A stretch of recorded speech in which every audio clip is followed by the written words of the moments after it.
Tuloy-tuloy ang spirit of giving ngayong umaga dito sa Love ni Mister. Love ni Mrs.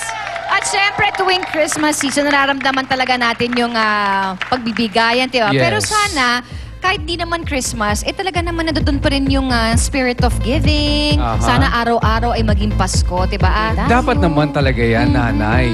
At higit sa mga material na bagay, mas maganda kung ikaw ang magbibigay ng serbisyo, honey. Tama. Kasi ang serbisyo, honey, tumatatak yan.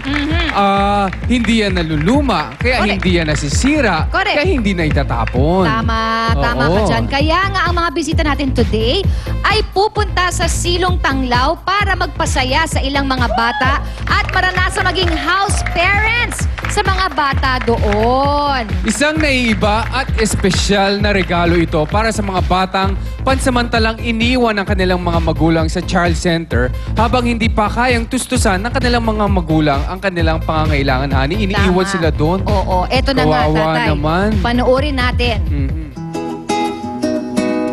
Silong Tanglaw Foundation, isang tahanan para sa mga batang lansangan at mga batang hindi kayang alagaan ng kanilang magulang. Bukod sa bahay na matutuluyan, sagot din ng Silong Tanglaw ang mga basic needs ng bata, pati na rin ang kanilang edukasyon. Sa ngayon, may 27 kids na kinukupkop ang Silong Tanglaw. Karamihan ay elementary students.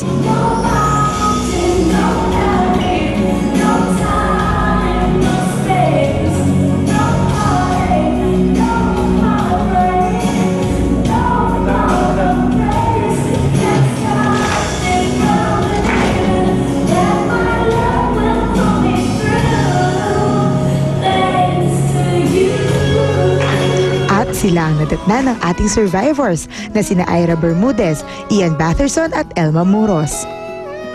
Ang misyon nilang tatlo ay makipag-bonding sa mga batang naka-assign sa kanila at tumulong sa mga trabaho ng kasama nilang house parents na sina Nanay Tony, Nanay Susan at Nanay Dang. May munting talent show din na naganap at may konting salo-salo sa dulo. Sa sandaling panahong inilaan ni na Ira, Ian at Elma sa Silong Tanglaw, malaking bagay na rin ito para makapagpasaya at manatili sa puso at isipan ng mga bata ang kabutihang nagawa. Mamaya makakasama naman natin sina Ira, Ian at Elma para magbigay ng kanilang personal account sa mga naging karanasan nila sa Silong Tanglaw. Abangan ninyo ang kanilang mga kwento sa pagbabalik ng Love ni Mister. Love ni BC!